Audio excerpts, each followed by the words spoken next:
আসসালামু আলাইকুম। কারাগারে মাহমুদুর রহমান যা বললেন আসিফ নজরুল। সাবেক প্রধানমন্ত্রী শেখ হাসিনার ছেলে সজীব ওয়াজেদ জয়কে অপহরণ করে হত্যার ষড়যন্ত্র মামলায় দণ্ডপ্রাপ্ত আমার দেশ পত্রিকার ভারপ্রাপ্ত সম্পাদক মাহমুদুর রহমানকে আত্মসমর্পণের পর কারাগারে পাঠিয়েছেন আদালত। এ নিয়ে নানা মহলে নানা আলোচনা সমালোচনা হচ্ছে। এর পরিপ্রেক্ষিতে কথা বলেছেন আইন উপদেষ্টা ডক্টর আসিফ নজরুল। বুধবার 2 অক্টোবর নিজের ভেরিফাইড ফেসবুক পেজে এক ভিডিও বার্তায় আসিফ নজরুল বলেন, সাজা স্থগিত রেখে আপিল আবেদন না করার কারণে কারাগারে গেছেন আমার দেশ পত্রিকার সাবেক ভারপ্রাপ্ত সম্পাদক মাহমুদুর রহমান। আইন উপদেষ্টা বলেন, এদেশে শেখ হাসিনার যে ফ্যাসিবাদী শাসন ছিল সেটার বিরুদ্ধে বুদ্ধিভিত্তিক লড়াইয়ের সূচনা করেছিলেন মাহমুদুর রহমান ভাই। এজন্য উনাকে প্রচণ্ড নিপীড়ন নির্যাতন ভোগ করতে হয়েছে, যেটার সঙ্গে কোনো কিছুরই তুলনা হয় না।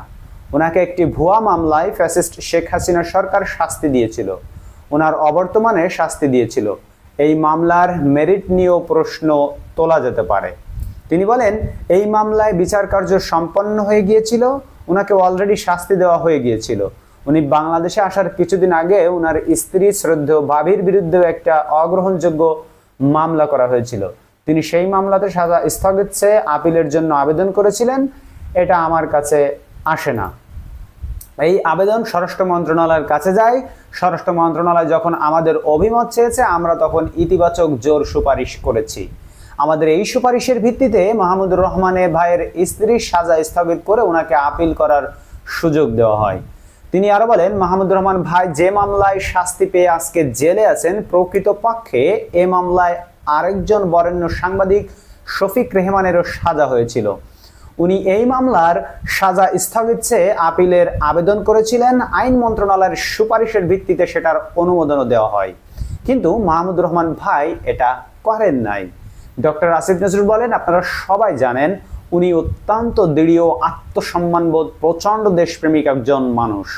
হয়তো ওনার এরকম ব্যক্তিত্বের কারণে উনি সাজা স্থগিতের আবেদন করবেন না, বা অন্য কারণেই হোক, আমি জানি না।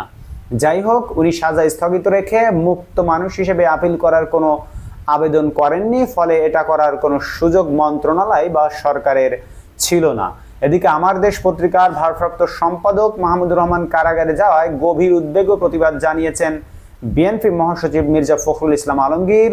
তিনি বলেছেন, মাহমুদুর রহমান দেশের একজন প্রথিতযশা সাংবাদিক। তিনি পতিত স্বৈরাচারী সরকারের আমলে ভয়াবহ নির্যাতনের শিকার হয়েছেন।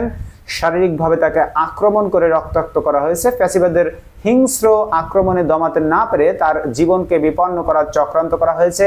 তাকে আদালত চত্বরে কিন্তু রক্তাক্ত করা হয়েছিল, আপনারা সকলেই জানেন। বন্ধুরা, এই হচ্ছে কি বাংলাদেশের আইন কানুন, এই হচ্ছে কি ফাঁক ফোকর। মাহমুদুর রহমান দেখিয়ে দিলেন বাংলাদেশের আইনের কোথায় কোথায় ফাঁক, এবং বড় বড় অপরাধীরা কিভাবে এই ফাঁক ফোকর দিয়ে বেরিয়ে যায়। ধন্যবাদ সবাইকে বন্ধুরা ভিডিওটি দেখার জন্য। দেখা হবে পরবর্তী ভিডিওতে অন্য কোনো খবর নিয়ে। সেই পর্যন্ত আপনারা সকলে আল্লাহর রহমতে ভালো থাকবেন। এখন বিদায় নিচ্ছি, আল্লাহ হাফেজ। আমাদের চ্যানেলটিকে সাবস্ক্রাইব করতে ভুলবেন না এবং একটি লাইক দিবেন, অনুরোধ।